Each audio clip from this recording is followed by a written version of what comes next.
আমাদের আসলে ব্যস্ত থাকা উচিত, কারণ আমরা সময় পেলে দুঃখকে কাছে টেনে নিই। তো আসসালামু আলাইকুম ভিউয়ার্স, লাইফস্টাইল ব্লগ থেকে আপনারা সবাইকে স্বাগতম। তো আশা করি সবাই ভালো আছেন। তো আপনাদের দোয়ায় আমিও কিছুটা ভালো আছি। তো আজ নতুন একটি দিনে নতুন একটি বুড়ে আপনাদের মাঝে চলে আসলাম। তো ছোট্ট একটি ভিডিওটা একটু হয়তো লং হয়েছে অন্য দিনের চেয়ে, তারপরে একটু দেখে নেবেন। তো সকালে কাজকর্ম নিয়ে আপনাদের মাঝে চলে আসলাম।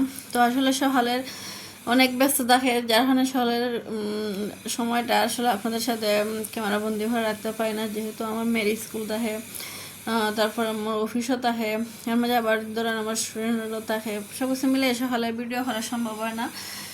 তো শুরু হলাম মেয়েরা স্কুলে ফাটাই দিয়ে ওই ঘর গুছানো আগে শুরু হলাম। সবার আগে রুমগুলো আগে গুছিয়ে নিতে হচ্ছে এক এক করে।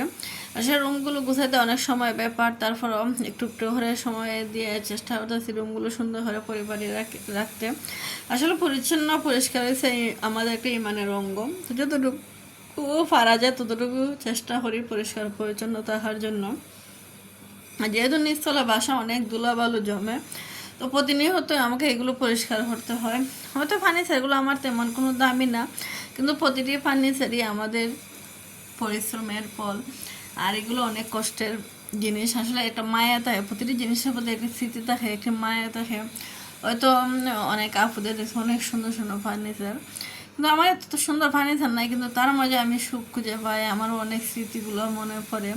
আর আমার ছোটো ছোটো এই জিনিসগুলো আসলে আমাদের এক এক করে কিনা, তো যার কারণে এগুলোর প্রতি মায়াটা একটু বেশি। তো আল্লাহ যে তৌফিক দেন, হয়তো এর চেয়ে বেটার হইতে পারে, আবার এর তো খারাপ হইতে পারে। তো আমাদের যা আছে তাই নিয়ে আল্লাহ হচ্ছে শুক্রিয়া। তাহলে সব দিন শেষে সর্বোচ্চ এক কথাই বলতে পারি যে আলহামদুলিল্লাহ, আল্লাহ যেভাবে রাখছেন তার চেয়েও তো আল্লাহ খারাপ চলে রাখতে পারতেন। তো আল্লাহ যা রাখছেন তাই শুক্রিয়া। এইভাবেই মনে একটা সান্ত্বনা দেওয়া আমাদের উচিত প্রত্যেকেরই। তো আমরা অনেক সময় হতাশা হয়ে যায়, অনেক সময় দুশ্চিন্তাগ্রস্ত হয়ে যায়। অনেক আপুদের অনেক বিলাসিত জীবনযাপন করে। আসলে আমরা যেহেতু একজন মানুষের বিলাসিত জীবনযাপন দেখি না কেন, আমাদেরকে আসলে এগুলো না দেখে আমাদের যা আছে তাই নিয়ে সন্তুষ্ট থাকার নাম হয়েছে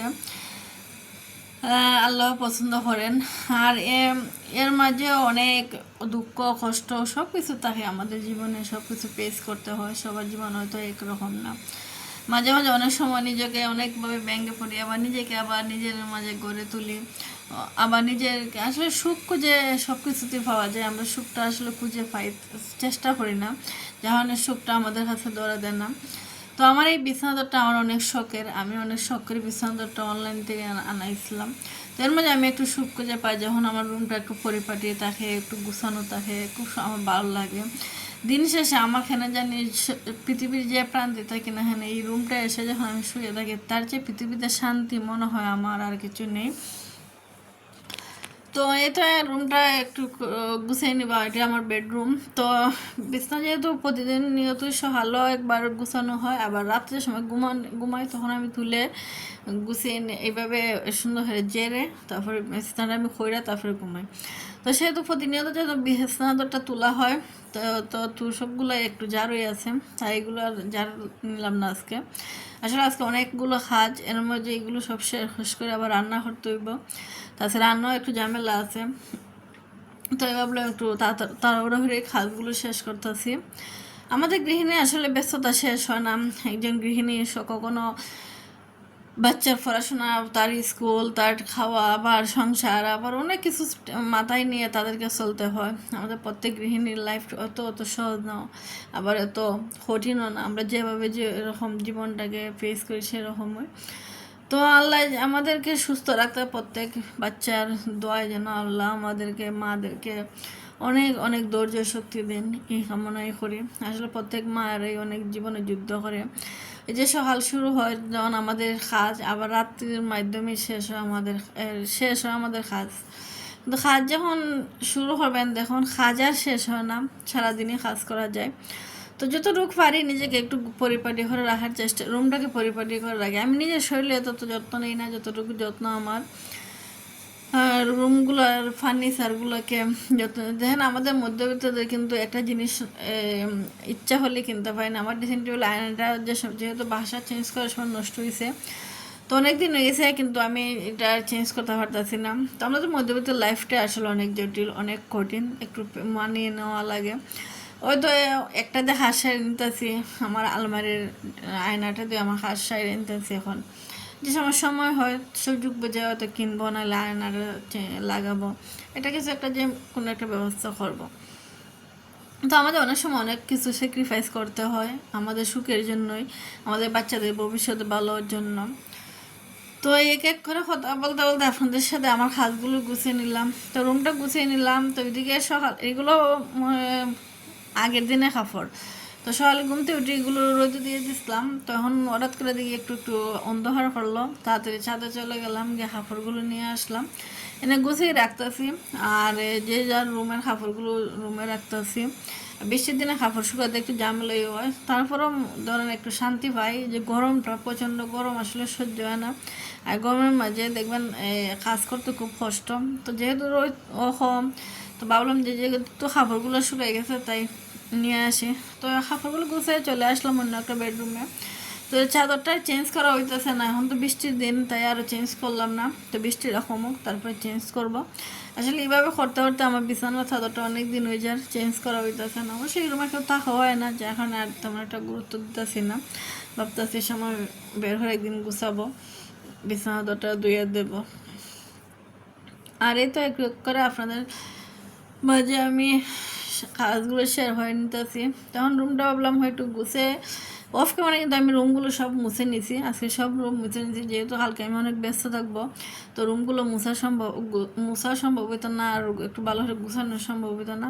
তাছাড়া সব কিছু একটু জার জুর দেয়া সব কিছু মুছে তারপরে রুমটা মুছে নিলাম। আসলে রুম মুছে হাত দিয়ে অনেক কষ্ট, তারপর হাত দিয়ে আমি মুছি, যেহেতু নাইলে ফ্লোরগুলো আমার তো মনে হয় ময়লা ময়লা। আর মুখ দিয়ে এখানে জানি আমি মুছলে শান্তি পাই না, আমার মনে শান্তি আসে না, মনে হয় যে আমার ময়লা রয়ে গেছে এই কোনাতে এই কোনায়।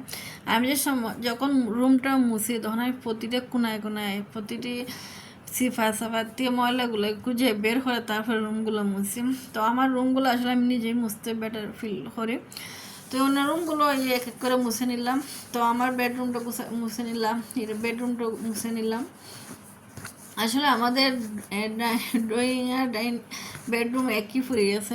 তো যাই হোক, তো এদিকে আমি চলে আসলাম আপনাদের মাঝে একটা পাপড় নিয়ে। তো আমার এক প্রিয় আপু, উনি অনেক সুন্দর পাপড় করেন, তো ওনার পাপড়গুলো আমার খুবই ভালো লাগে। তো আমি সাদাটাই চয়েস করছি, যেহেতু সাদা পাপড়টা আমার ভালো লাগে, আর রঙিন পাঁপড়টা আমার তেমন একটা ভালো লাগে না। পাঁপড়গুলো খুবই সুন্দর আর খুবই মানে ঘরোয়া পদ্ধতিতে বানানো হয়েছে, ভেজাল মুক্ত, খাইতে অনেক মজা। তো আমি একদিন খাইছি, আমার ভালোই লাগছে খুব বেশি, কিন্তু যেহেতু আমার কোলেস্ট্রল সমস্যা তাই তেমন একটা খাইতে পারি না, কিন্তু আমার মন চায় খাইতে। আর পাঁপড়গুলো কিন্তু অনেক অনেক সুন্দর হয়েছে, ভালো লাগতেছে দেখতে। ওই তাই আপনাদের সাথে একটু শেয়ার করে নিলাম। আপুর পেজে অনেক সুন্দর সুন্দর পাঁপড় বানান, তো আপনারা নিতে চাইলে নিতে পারবেন, পেজে অনেক সুন্দর সুন্দর পাঁপড় দিয়েছি বানায়, আমার ভালো লাগে পাঁপড়গুলো। তো এগুলো বক্সিং হয়ে নিতে আসি, ভাবছিলাম রোদে শুকিয়ে নেবো, যেহেতু এখন রোদ নাই, তো এগুলো একটু বক্স করে নিতে আসি, আর ভাবলাম আপনাদের সাথে একটু শেয়ার করে নিই। তো এদিকে একটু গুছিয়ে নিতে আসি, আর ভাবতেছি আবার রান্না করবো কি। এদিকে একটু কেদার এই যে কী বলে আমি জানি না, আপনারা কি বলেন। আমি টক ফাতা জাতীয় যে একটা ফাতা আছে না, এই ফাতাটা নিয়ে আসছিলাম, দেখছিলাম নিচে অনেকগুলো সুন্দর ফাতা হয়েছে। ভাবলাম এইগুলোতে আছে একটা চাটনি খাইব, বা যেহেতু ইচ্ছা হয় না খাইতে। তো পাঁপড়গুলো গুছিয়ে নিলাম, আর সবগুলো আসলে বয়ামে জায়গা হয় নাই। তো আপনাদের একটু দেখাই নিলাম, দেখেন কাছ থেকে কত সুন্দর পাঁপড়গুলো, ডিজাইনগুলো অনেক সুন্দর লোভনীয়, আর আসলে অতিথি আপ্যায়নের জন্য এই পাঁপড়গুলো খুবই উত্তম ভালো। তো যাই হোক, আমি এগুলো যেতটুকু জায়গা হয়েছে ততটুকু বক্সিং করে রাখছি, আর বাকিগুলো ব্যাগেই রাখিয়ে দিছি। অন্য একদিন একটা বড় বয়াম দেখে রেখে দেব। আর পাঁপড়গুলো যেহেতু রোদ শুকানো কম হয়েছে, একটু রোদে লাগাইতে হবে, যেদিন রোদ আসে সেদিন রোদে লাগাবো। আর আজকে নিয়ে আসলাম টক পাতা, তো এটা চাটনি বানাবো আজকে। আমার সব স্বাদের সবজি দিয়ে আমি সব কিছু রান্না করবো। সকালে শাক তুললাম না, রান্না করা হয়েছে, এটা আপনাদের সাথে শেয়ার করলাম না। এটা হচ্ছে আমার টক গাছ থেকে ফাইরে আনলাম, এটা নিচ থেকে আনছি, এটা আমার ছাদে ধরে নাই। নিচে অনেক সুন্দর সবজির বাগান করছিলাম, বাট পানির জন্য এগুলো অনেক কিছু নষ্ট হয়ে গেছে। অনেক আপনারা তো আমার দেখছেন, যারা আগের ভিডিওতে দেখছেন আমার সবজি বাগানটা নিচে অনেক সুন্দর ছিল, আর নষ্ট হয়ে গেছে। তো এখন আর কিছু করতে পারতেছি না, যেহেতু কেন পানি জমে থাকে। তো বৃষ্টি কম যে সময় শীতের সিজন এই জায়গাটা অনেক সুন্দর হয়, বৃষ্টির পানি পড়ে না, তখন ভালো হয়। তো যেতটুকু আছে ততটুকু শুক্রিয়া। তো অনেকগুলো পাতা পাইলাম, ভাবলাম আছে একটু চাটনি হয়ে নেবো। আর চাটনি খাইতে আমার খুব বেশি একটা ভালো লাগে, আর গাছের পাতা দিয়ে চাটনি খাইতে আসলে একটা অনেক মজা। তো এদিকে এগুলো শেষ করে চলে আসলাম মেয়ের জন্য মাংস কাটতে, ওর মাংস রান্না করবো। তো মাংস আসলে ডেইলি এখন দেই না, যতটুকু পারি কম দেওয়ার চেষ্টা করি, কিন্তু না দেওয়া পারি না, ও কিছু খায় না মাংস, চিকেনটা বেশি খাওয়ার চয়েস করে ও। তারপরেও যতটুকু পারি মা হিসাবে চেষ্টা করি যে এক্সট্রা খাবারগুলো খাওয়াইতে, কিন্তু ও চিকেনের উপরে একটু ডেফিন পছন্দ করে খাইতে, তাই এগুলো বেশি দিতে হয়। তো বলটা আপনারা দেখতেছেন যে এটা কিন্তু আজকালের না, এটা আমার জন্মের আগের মনে হয় বলটা, কিন্তু আসলে পুরনো স্মৃতিগুলো না আমাদের কাছে এটা একটা জিনিস না, এটা একটা আমাদের স্মৃতি, এটা অনেক অনেক বছর আগের। তো অনেক আসলে যত্ন করলে অনেক কিছু দেখে যায় আমাদের মাঝে। তো আমাদের প্রতিটি ফার্নিচার প্রতিটি জিনিসই কিন্তু আজকালের না, অনেক আগের। তো এগুলো আসলে আমি যতটুকু পারি যত্ন সহকারে রাখার চেষ্টা করি, যাতে আমার জিনিসগুলো একটু দিন যায়। আর আমাদের মধ্যবিত্ত সব কিছুর কিন্তু একটু হিসাব করেই চলতে হয় লাইফে। আমাদের আসলে ইচ্ছা হলে সব কিছু কেনা সম্ভব না, ইচ্ছা হলে একটা জিনিস চেঞ্জ করা সম্ভব না, সব কিছু হিসাব নিকাশ করে আমাদেরকে চলতে হয়। তো এদিকে পেঁয়াজগুলো কাটতে নিলাম, এগুলো ভালো করে ধুয়ে পরে ব্লেন্ডার করার জন্য ছোটো ছোটো করে কেটে নিছি। তো অফ ক্যামেরা এগুলো শেষ করে রান্না বসাই দিলাম, একদিকে ভাত বসাইলাম, একদিকে চিকেন বসাইলাম। তো ভাবলাম যখন কী রান্না করতাম কিছু তো গুজ্জা পাইতেছি না, তো ভাবলাম যে সাথ দিয়ে দেড়শ ফাইরে নিই। তো আমার গাছে অনেক সুন্দর দেড়শ ধরছে, তো দেড়শগুলো ফাটতে আসলাম। তো দেড়শগুলো এখানে যেন গাছটা নষ্ট হয়ে যেতেছে, একটা চত্বরাগের মতন পরে সাদা সাদা। তো যা ধরছে তা আলহামদুলিল্লাহ। তো আজকে যা আমাদের যেহেতু দুইজনে খাই, তো দুইজনের বুঝে আমাদের হয়ে গেছে।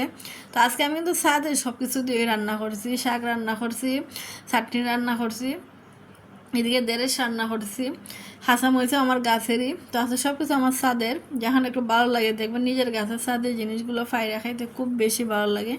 আর কি কেমন লাগে আমি জানি না, তবে আমার কাছে খুব বেশি ভালো লাগে নিজের গাছের নিজের হাতে লাগানো সবজিগুলো খাইতে। তো অনেক শুনছি এখন কাঁচামরিচের দাম নাকি অনেক বেশি। তো আল্লাহর রহমতে আমার গাছে অনেকগুলো কাঁচামরিচ আসছিল, তো এখন আবার ফুল দিতেছে।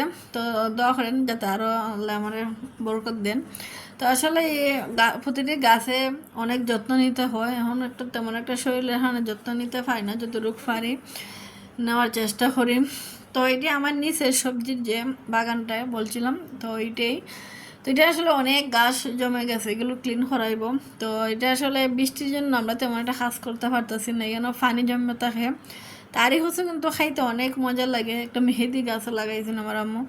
তো আসলে নিজের হাতের গাছের সবজি খাইতে এটা আলাদা একটা আনন্দ।